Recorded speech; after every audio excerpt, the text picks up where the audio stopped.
This is Delhi. Please stand by for our next program.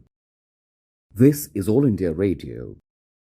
In commemoration of the glorious 75th anniversary of independence and the 76th Independence Day that we shall herald on the 15th of August, we now bring you a panel discussion entitled Vibrant India.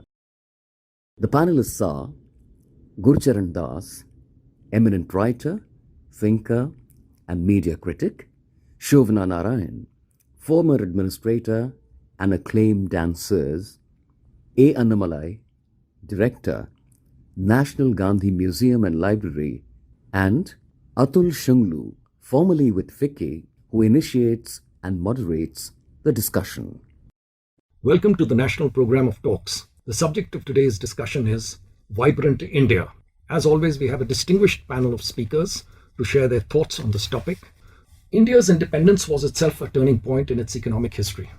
The country was hopelessly poor as a result of steady deindustrialization by the British. Only 12% of the population was literate at the time of independence. Abject poverty and sharp social differences had cast doubts on India's survival as a nation. Dr. Manmohan Singh put it well. The brightest jewel in the British crown was the poorest country in the world in terms of per capita income at the beginning of the 20th century. Mr. Das, given these difficulties and skepticism, how did democracy take roots in India? If I may inject a personal note, I was invited by the democracy movement during Arab Spring in 2011 to Tahrir Square. And they asked me a bunch of questions. And one of those questions was what you have just asked, only they put it differently. They said, how did you keep the generals out of power? And, I said, nobody in India has asked that question. And they said, but that's a tribute then to your country. And I think that why India became a democracy goes back to the fact that we were founded by saints. Our liberators with clean hands is how a Frenchman described it.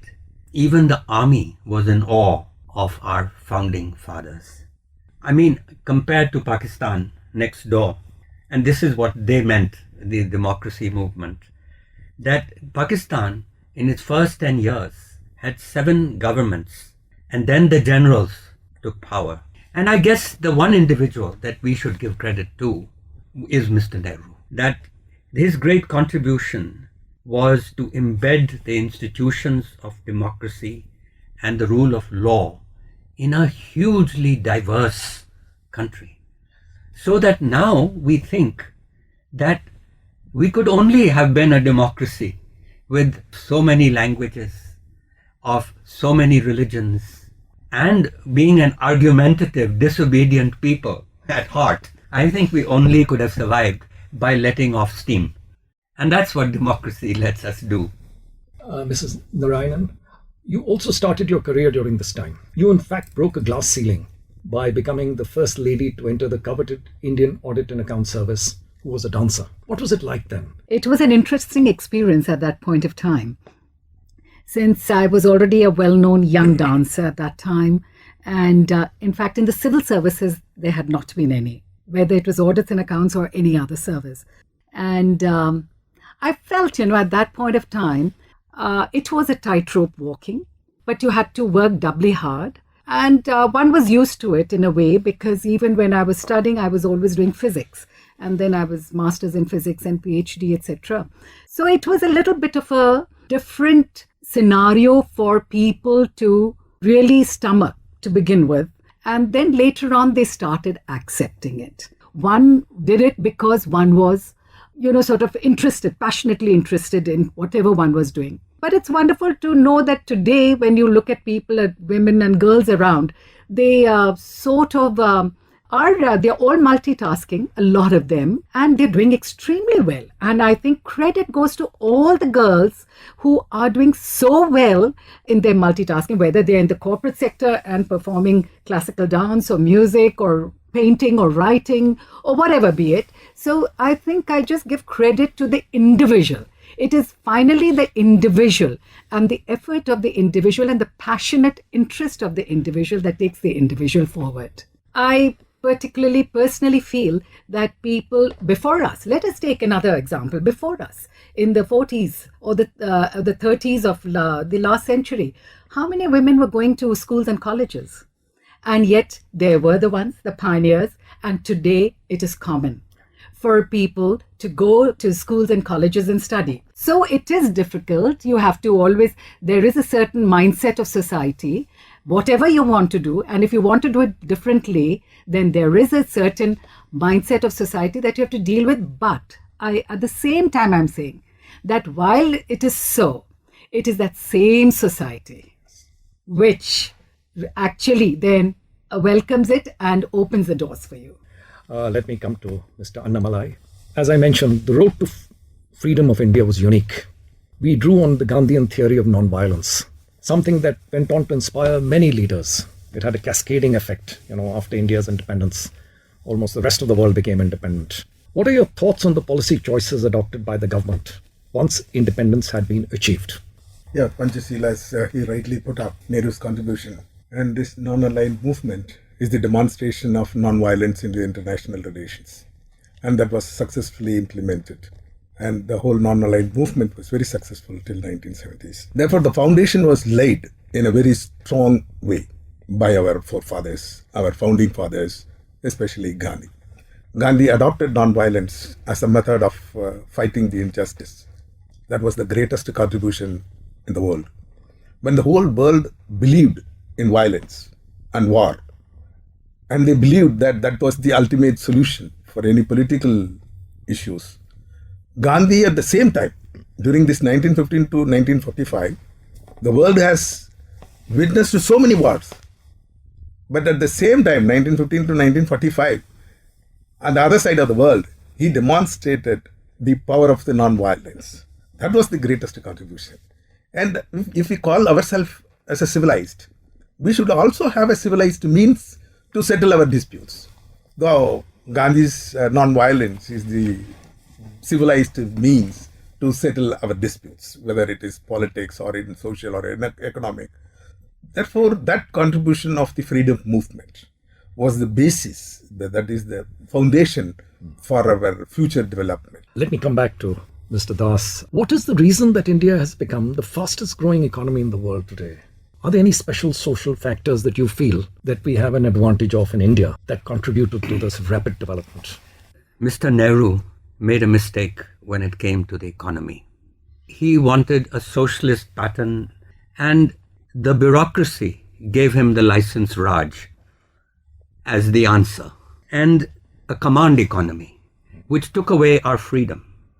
A freedom that we fought for so long to get in 1947, but soon after 47, in the 50s, particularly with the second five-year plan, we lost our economic freedom. And so, in the end, those years from 1947 to 1991 were really the lost years as far as the economy. We sacrificed 2 generations of missed opportunities. But let's be thankful that at least first reform started mid-80s. We quickly saw some movement of the economy upwards at that time, because from 1950 to 1980 was really a period when the economy only grew by 3.5% per year. The population grew by 2.2, so 3.5 minus 2.2 is 1.3. This was below the rate of even the poor countries.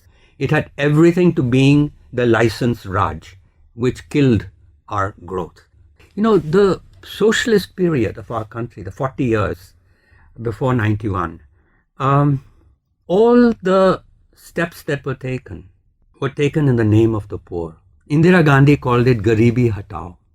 But the fact, if you look at the studies that have come out after that, shows that that period did the least amount for the poor. That the poverty rate was the same level basically in 79, 81 as it was in 51. Anyway, the reality is that from mid-80s and full-blown in 1991, and then every government after that has continued to reform in a slow manner. But even slow reforms add up. Yes. And they added up to make India one of the fastest growing economies in the world. And that has resulted in hundreds of millions of people crossing the poverty line. It has resulted in a middle class that was less than 10% before 91 to now it's 1/3 of the country. And if we keep growing, then we'll be half the country will be middle class. So I would say that yes, that the legacy of reforms is not just what happened in 91, but that no government has gone and pulled the reforms back, that they have continued. Now, we are not an Asian tiger. We are more like an elephant. And hopefully we are a wise elephant that may not have speed, but has distance, is running a marathon race. And so I would say that this really has been one of the great milestones of our history. And to answer your second question about was there anything socially within our fabric that helped along, 64 countries did the same reforms. After the collapse of the Soviet Union, there was a study done and there was 64 countries, very similar reforms to India. And why did India become at that time the second fastest growing economy in the world?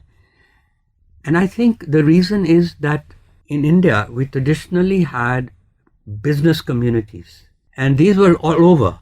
You had the Chettiars in the south, you had the Marwadis, you had the Banyas, the Jains, Parsis. And the fact is, if you do reforms in a society where groups of people know how to conserve capital, how to deploy capital, you'll get a bigger bang for your buck. And of course, this doesn't mean that entrepreneurship is confined to these, because today we have Dalit billionaires in India.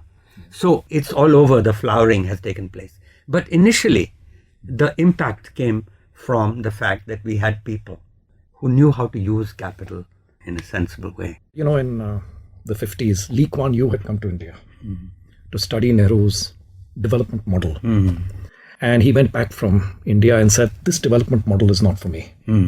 He did take back one idea. Can you guess what that was? Air India. He went back, he had studied the Air India model, and Singapore Airlines is benchmarked in every way to Air India. So you see, but at the same time, I don't blame Nehru for a lot of things because the whole country was socialist. But I blame Indira Gandhi because by the time she became Prime Minister, you had seen the Japan miracle, Korea and Taiwan had started rising, and the World Bank kept telling us, don't just go by Fabian socialism, look at these countries and how they are going about it. And she took absolutely the opposite turn. And it was actually Nehru's period, the economy did have decent growth. It is her period that is the worst, the darkest period in India's economic history. Ma'am, let me come to you. What are the changes you observe, since you joined the service? And today, you can never imagine Indra Nooyi and so on. First of all, there was a preconceived notion about what should be the role of a woman. And that was at home. That, of course, went for a toss. And also, if I'm talking about myself also as a classical dancer as well as in service, then there was a kind of a mindset relating to the world of dance, a little negative connotation. But now that was undergoing a change. So many fields were undergoing changes. Women had started asserting themselves and their own independent thought and actions. And they were ready to take on all challenges. They were not bound by this is the way it should be done. There were many people who were willing to go out of the traditional mold. And once that happens, when you have that feeling within, and as was said, we do have the entrepreneurial and the creative spirit within us. There is a lot of, even within the women, there is so much of creativity, so much of strength. And when that started having and manifesting itself, then you started seeing women come out in all fields and start working in diverse fields. And no field was sort of left untouched. It depended on the woman concerned. And where even traditionally it had been meant not for a woman, yet because of certain women the doors opened to those fields, and then you started seeing the entry of women in those fields. Right from the early 50s, you've had women in the civil services all over, even in audits and accounts. 53, we had our first women entrants, etc. And this was happening all across the world. It was the woman who spearheaded even the cultural revolution, because there was a mindset. Now you had people like Madam Menka, Rukmani Devi Arundale and others spearheading the cultural and therefore changing the mindset of society. Whether north, south, east, west, nothing was left untouched. They were the ones in the forefront, so much so that they have managed to turn the narrative, even the popular mindset regarding certain very well-established norms that was there till then. So I would say that the spirit of the independent spirit of women, depending on the woman, she created a space for herself. She was there creating space for herself everywhere. Some was provided, of course, by the surrounding environment, and whether it was the political space, whether it was the administrative space, whether it was the cultural space, whether it was in the field of writers, etc. We've always had poetesses, etc. But I'm talking about till hitherto, which was supposed to be a male-dominant space. The women were taking their turns and were moving ahead fearlessly to create spaces for themselves. And once that happened, once the door opens out, then others follow. Then you just name it. So I would really give a lot of credit to the spirit, to the inner strength, spirit and creative spirit of women who have gone ahead creating spaces for themselves where none had existed. Mr. Annamalai, how would you describe the rapid changes, the successes, possibly the missed opportunities? How would, in this, India has changed so rapidly now, especially in the last 3 decades. What do you think has been for the good, the better? Yes, because I'm a student of Gandhi. Yeah, so that's I why took it from Gandhi. I have to ask you. See, technology always empowers people. That Gandhi was well aware of. And that time, in 20s and 30s, cotton mills were very popular. And they were the leading industries in Lancashire and other parts of Britain.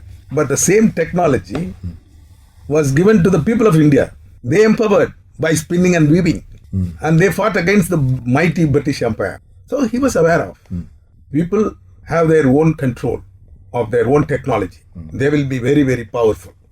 Therefore, whether it is liberalization or globalization, what we have to take it into mind, that is our Gandhian principle, that the technology should be under their own control. We should not depend on others.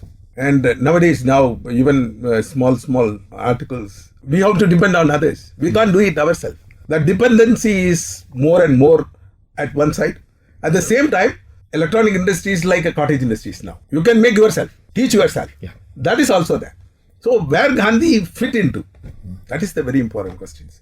And when we have choice of technology, as far as Gandhi is concerned, you have to choose an appropriate technology for you. If you have a lot of capital, then you can go for capital intensive. If you have a labor more, then you can go for labor intensive technology. But we have to decide our own technology. We have to develop our own technology.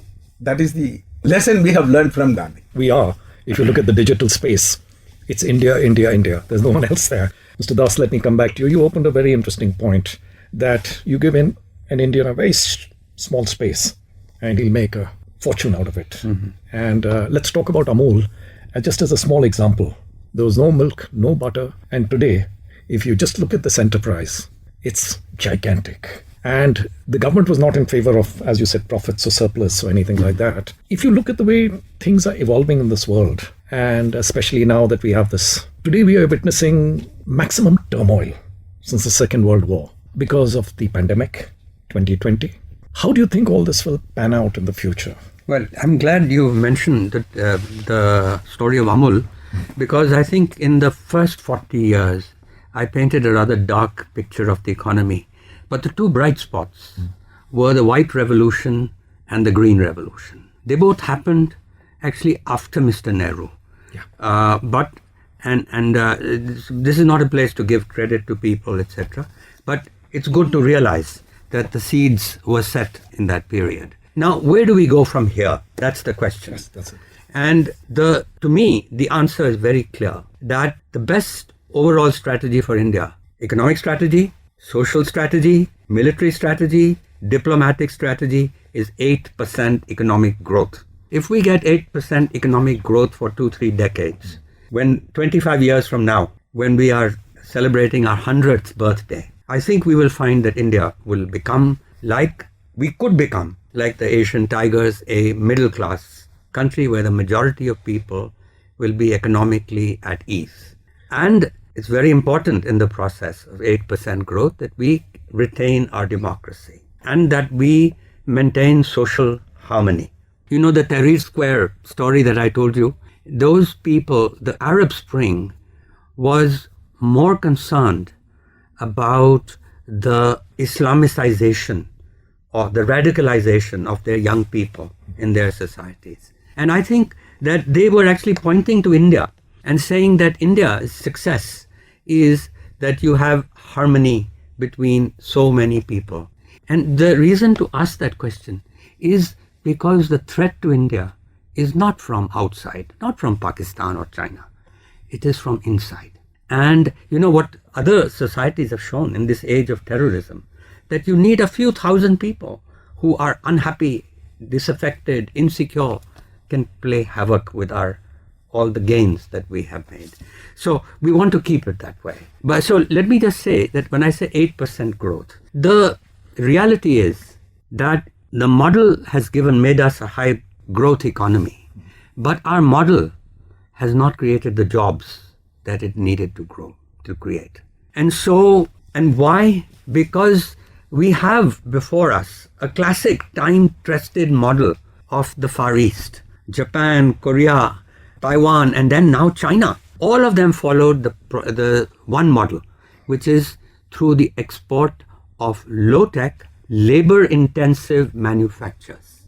And we just need to make our country competitive. Those jobs now are leaving China because China has become, the wages in China have grown too high. So they still need, but they're going to Bangladesh, they're going to Vietnam, Indonesia. They should come to India, and they can.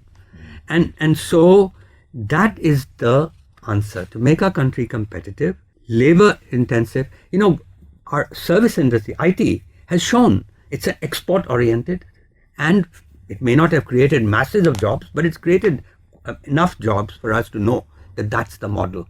So we have to become an exporter. Today, there is a global trade of $18 trillion plus between countries. India's share is less than 2%. If we can make that go from 2 to 4%, we are home. You know, that's all we need. It can be done. And that should be the way, as I said, the way forward as we look ahead before us. Thank you, sir. That's a very good point. And we made very small beginning by assembling iPhones and stuff like that, which were earlier the domain of China. But today it started. And fortunately, the political developments internationally have also helped us. Then people want to move out of China. How do you see the future, ma'am? Culturally, socially, I see it challenging. Why I say challenging? Because there was a time when we were establishing ourselves. Then we grew much more confident, more mature. Now it is which way we are going forward. It is the question of choosing the direction. And so I would say culturally and socially, we are at a crossroad where we have to actually take cognizance of where we are, where do we want to go, how do we want to go, and when I say culturally and socially, because both are actually dependent on each other. And they're not mutually exclusive, they're inclusive. And so I think even having said that, women have grown and have gone forward, yet we do have pockets where we need to reevaluate and reassess ourselves, that are we really going backward in time, in sort of rooted in some past ages, the mindset, or are we moving forward? While one aspect is moving forward, there is still another little. So I think we have to really take step. There are lots of challenges. Women have shown that they can go forward, and that they are the ones who have to realize the responsibility as to what kind of a future generation we have to create. Are we creating? because with all the sense of independence, also that basic nurturing of a family, and which way, because it is the mindset of even the male members of the family, which is largely dependent on the woman also. I have to give Annamalai the last say. How do you look at the future, and if you could? Gandhi is always positive, and yes, we will reach that position. India needs to be achieved. There is no pessimistic approach. Positive, we will have, but our learned speaker told, the social security and the social harmony, that is very much needed. The democratic institution should be strengthened to raise the constitution in its place. These are all the fundamental principles we have to adopt for future growth. Thank you very much. On this optimistic note, sir, may I conclude this discussion? It's been a very positive discussion, and we have a lot of hope for India in the future. Thank you very much. Thank you very much. Thank you. Thank you. In commemoration of the 75th anniversary of our independence and the 76th Independence Day that we shall celebrate on the 15th of August, you just heard in our national program of talks a panel discussion entitled Vibrant India. The panelists were Gurcharan, eminent writer, thinker and media critic; Shovana Narayan, former administrator and acclaimed danseuse; Annamalai, director, National Gandhi Museum and Library, New Delhi; and Atul Shunglu, formerly with FICCI, who initiated and moderated the discussion. Produced and presented by Naveen K. Gupta. This program came to you from the Delhi station of All India Radio.